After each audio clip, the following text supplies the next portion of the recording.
Felicity, little sprout. Thanks a lot for being such a patient guest.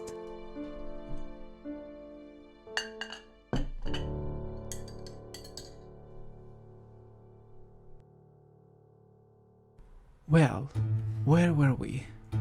Ah, yes, the teachers at the school. What colorful motley, don't you think? Let's learn more about them, shall we?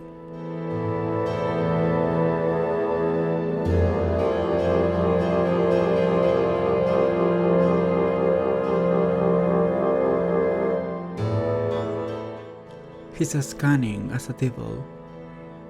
You will get the joke in a moment.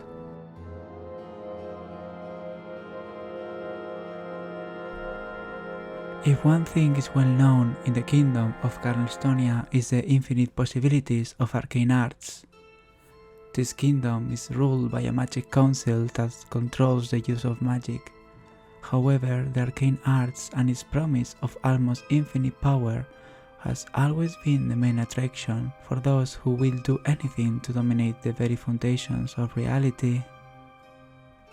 That's why Mercury Tower, the most influential academy for the magic arts, the Vocation School of Magic, is ruled by one of the most exigent and severe wizards in this realm.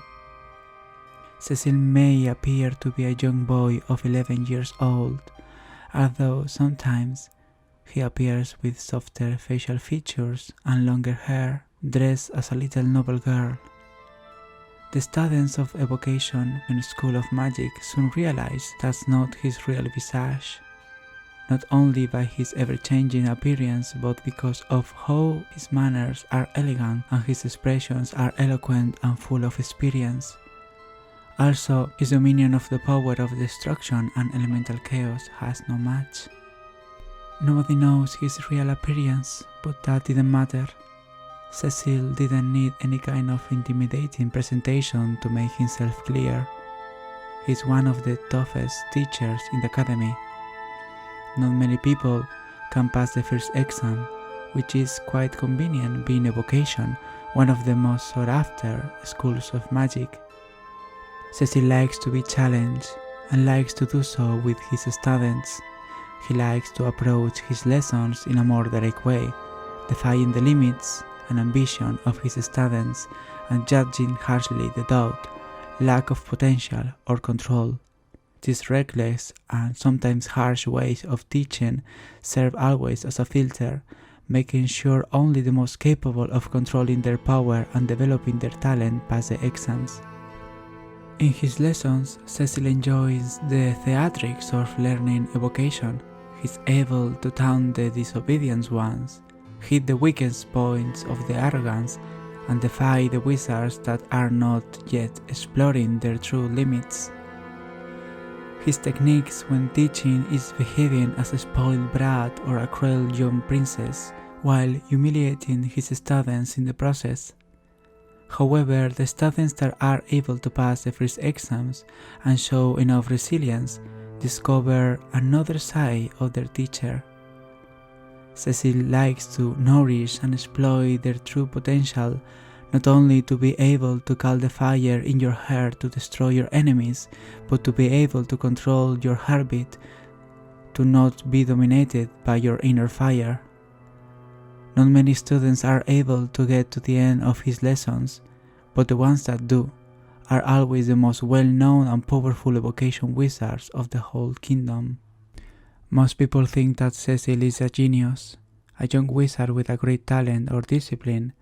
Others think that he's just a great arcanist cursed by a distorted age appearance, but not many know that his ability to harvest great potential of the mortal souls, escape through any loophole in order to get what he wants, didn't come from a mortal explanation. After all, a devil knows how to use his tactics in order to achieve their goal. The detail of Cecil's fiendish nature is quite a secret not many students know, but there's some rumors that say that the Archmage knows Cecil's real name and that they struck a deal years before. After all, it's well known that Cecil is forbidden to harm any students while fulfilling his duties as a teacher. However, sometimes accidents happen. especially in quite dangerous lessons about elemental and destructive magic. But nobody has been able to point the guilt towards Cecil. After all, the devil is on the details. Don't be scared, there's things in our heart that can be painful too.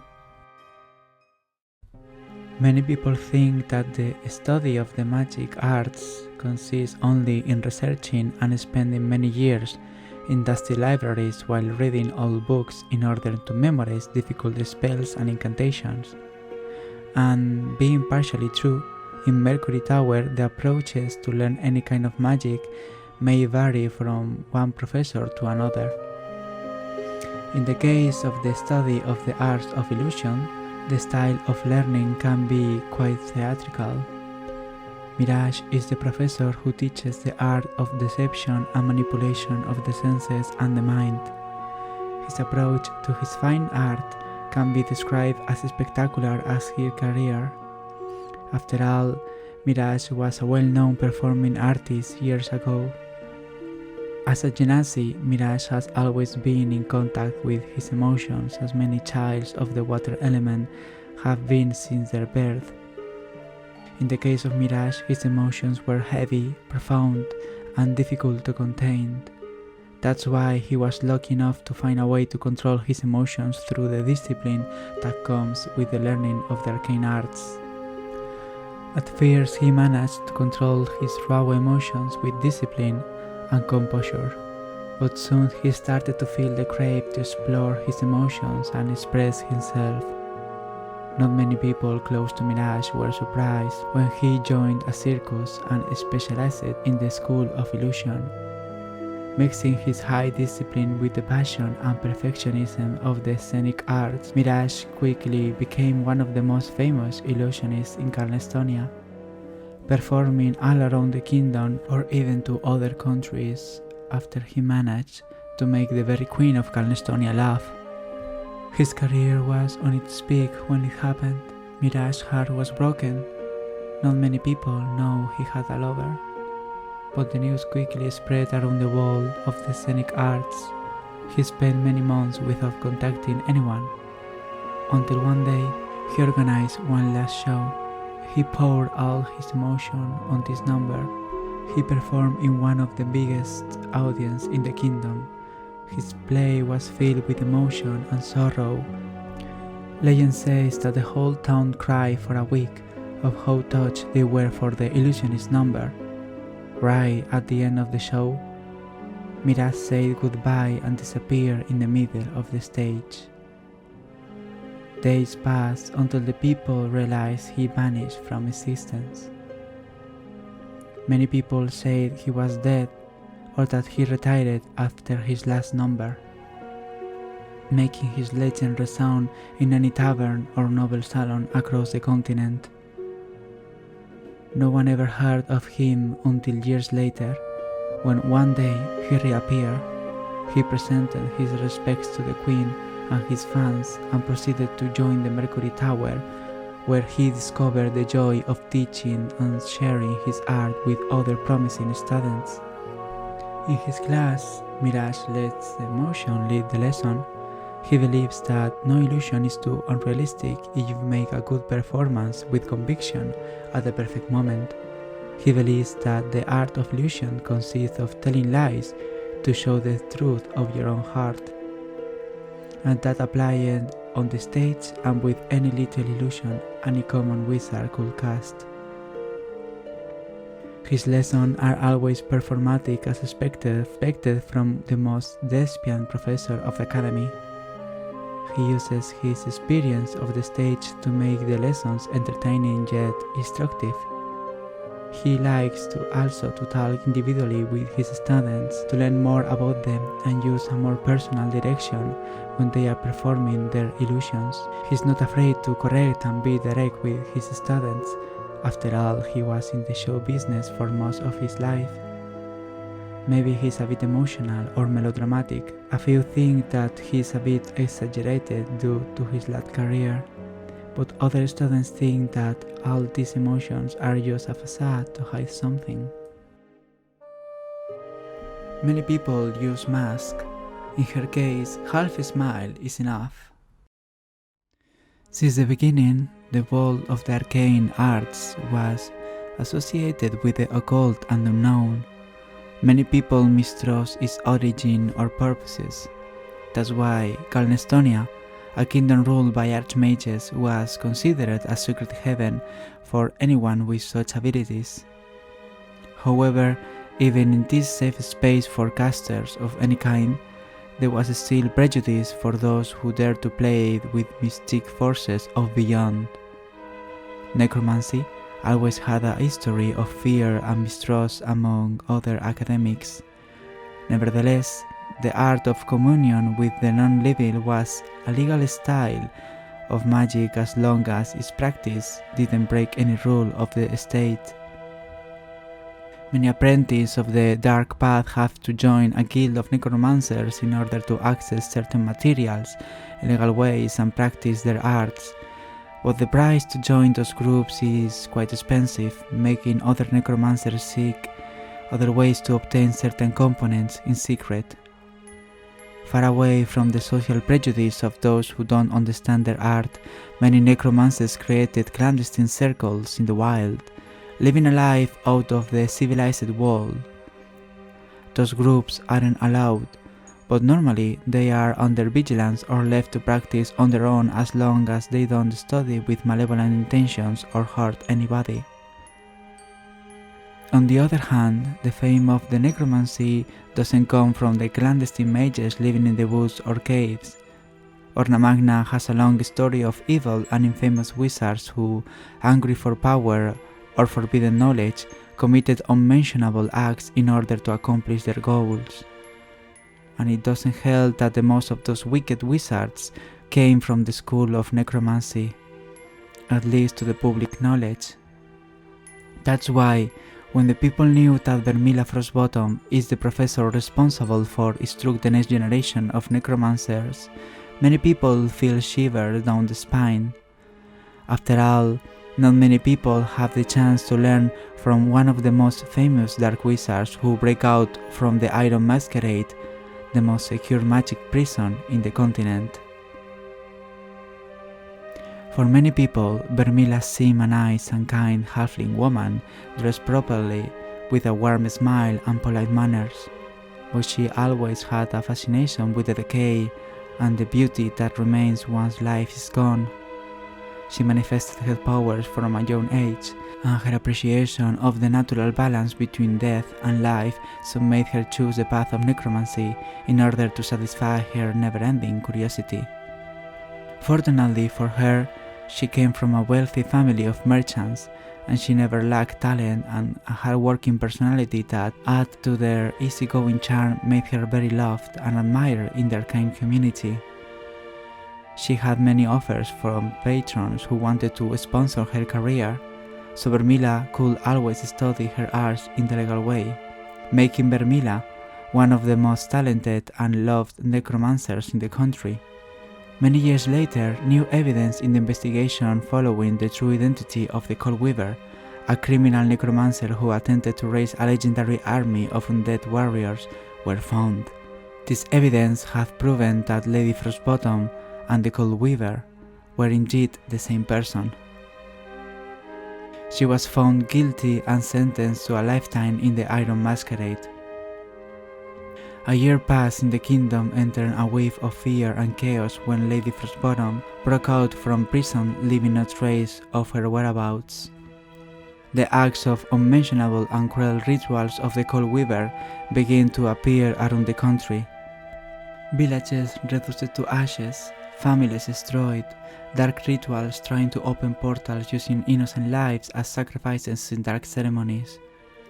Many adventurers joined forces with mercenaries and bounty hunters in order to capture Lady Frostbottom, until one day she walked on the courtroom without being seen. She calmly greeted the members of the Magic Council, and before they could react, she dropped the head of the true Cold Weaver, along with a box containing enough evidence to clear her name. Many people who traveled with her once she escaped the magic prison testified in her favor, along with a few survivors of Cold Weaver's cruel acts who managed to survive thanks to Lady Frostbottom's help. Another trial was organized and Vermilla Frostbottom was found innocent of all the charges against her. However, she was still found guilty for escaping from the Iron Masquerade. Many people protested, claiming that many more people would have died if she didn't escape and find the true Dark Wizard herself, but Vermilla calmed the crowd and accepted the penalty. She chose to bring her knowledge to the Mercury Tower as a social service to the crown. Even the former king of Carnestonia asked for her forgiveness, but Lady Frostbottom just smiled and forgave the king without claiming any reward.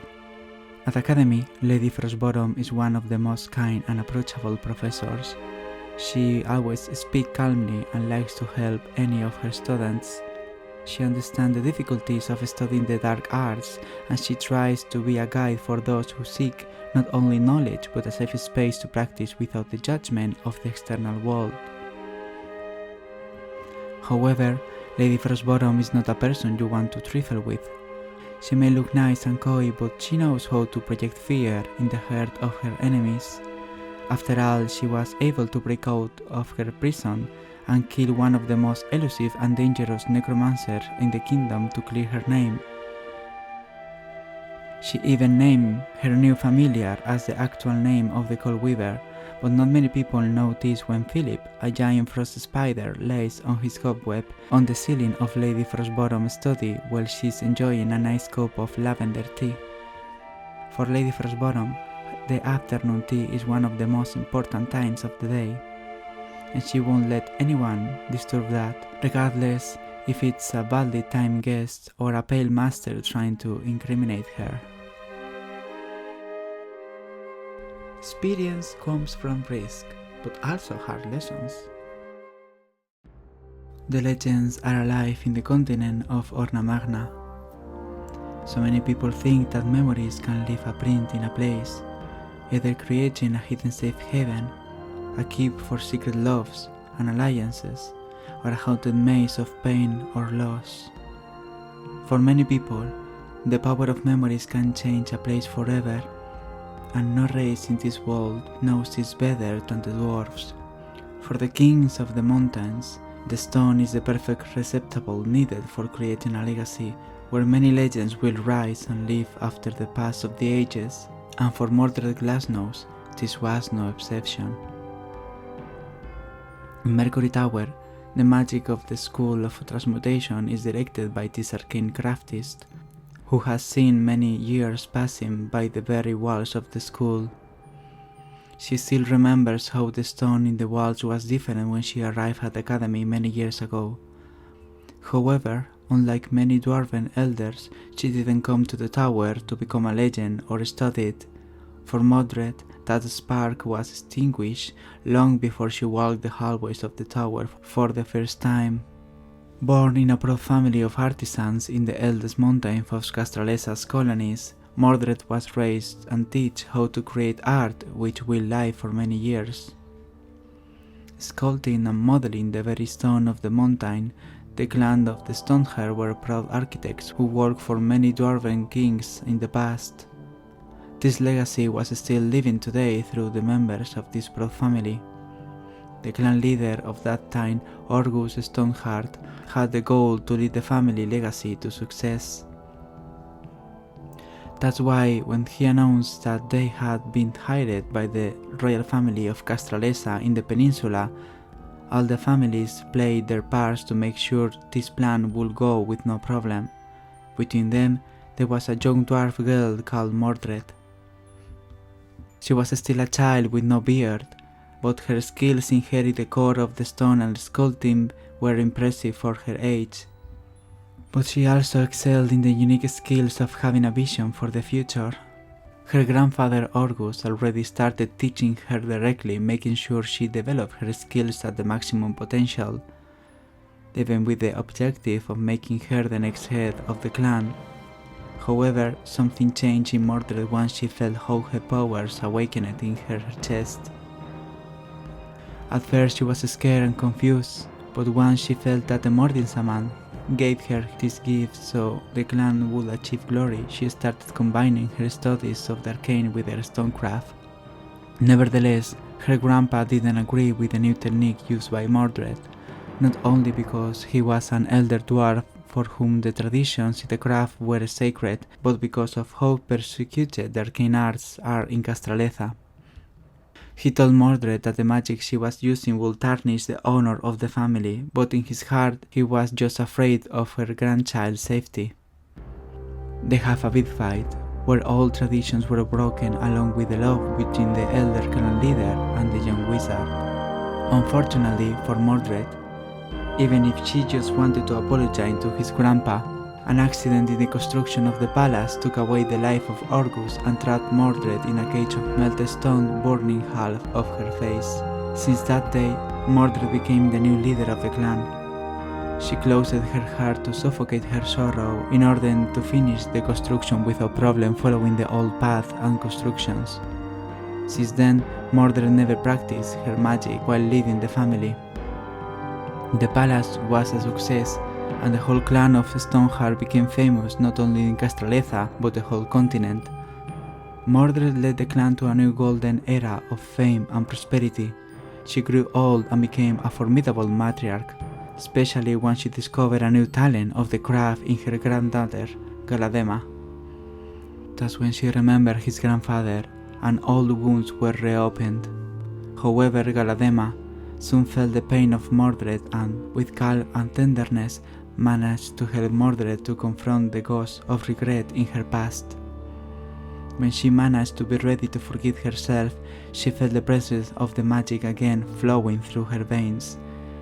That's when she knew she was ready. Mordred abandoned the clan and renounced the name of Stoneheart, making her granddaughter the new leader of the clan.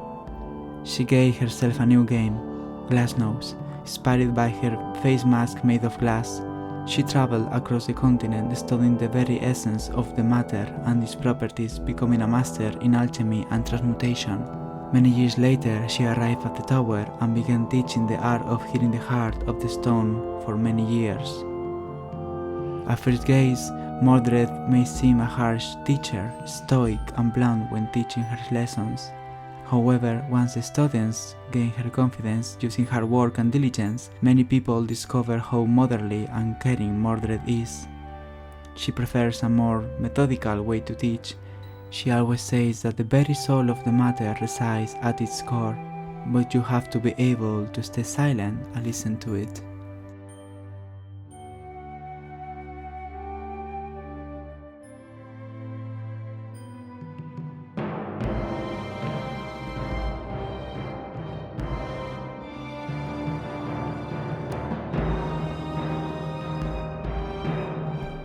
And last but not least, the unsettling ringmaster of this play. If there is one thing that characterizes Calnestonia, is affinity with arcane magic.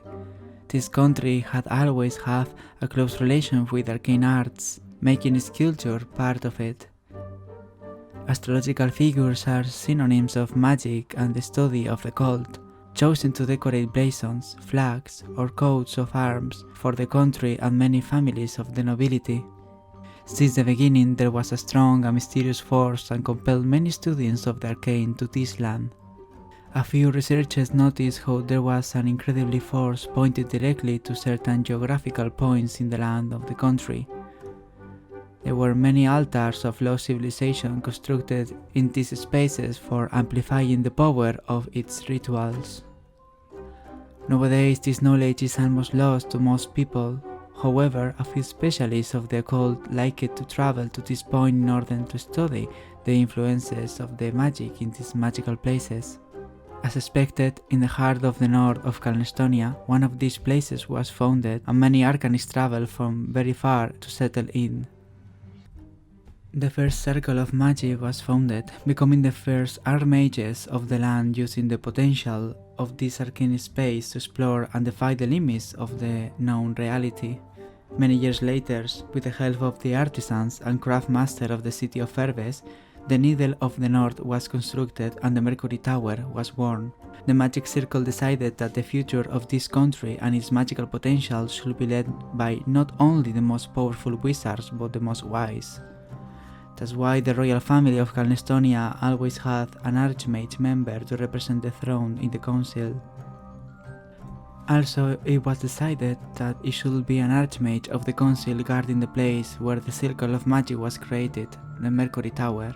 Many powerful wizards had led the institution of the academy, not only as the principal or teacher, but as a leader whose duties included representing the political interests of the academy at the council. However, not every Archmage that guarded the tower was always a hero. Many legends of glory and terror had walked the hallways of the tower, but no one has been more peculiar as the current Archmage in the tower. The students know them by Auditio. Auditio is an enigmatic figure. They always wear a mask hiding their true identity, which is only known by the members of the council. The reason behind their appearance are still a mystery, but it is well known that they have their own agenda, which usually causes a bit of trouble with the political games of the council. Rumor has it Auditio was against the new law of peace which forbids the use of magic without the council's permission, but it seems that the Archmage finally agreed only after speaking with the Queen. However, this doesn't stop the Archmage to defy and challenge a few decisions in the council as a diversion. Their personality is also an odd one. They are very secretive and doesn't talk unless it is necessary. But when they do, their sweet, soft and almost emotionless tone has a sense of inquisitiveness and persuasion that most people try to avoid in order to keep their secrets in the shadows. Their agenda is also a mystery, and many people think that their whimsical attitude is just a facade to hide their cunning, but other people see them only as another eccentric wizard with a terrible talent to fulfill their objectives. Regardless of the truth, not many people like to defy them directly. The fame of their persuasion is almost legendary. A few rumors say that he has forged 1,000 pacts with monsters, spirits, even forbidden gods. The most dark stories suggest that an Archmage like them must have their soul promised to many demons or fates. So when they die, a war between the sky and the abyss will decide which side will have Auditio's soul. Of course, this is only but a story that the senior students like to tell to the newcomers, but can you blame the poor souls who dare to believe such tales? And there you have it! Those are all the teachers here in Mercury Tower. As you can see, they may seem peculiar or extravagant, but that doesn't mean they lack character or talent. They are the most powerful arcane users in the land around here, and that's quite a merit. Calnestonia is a kingdom ruled by wizards, after all. And it seems that we ran out of tea again. A shame. I was having such a gleeful time gossiping with you.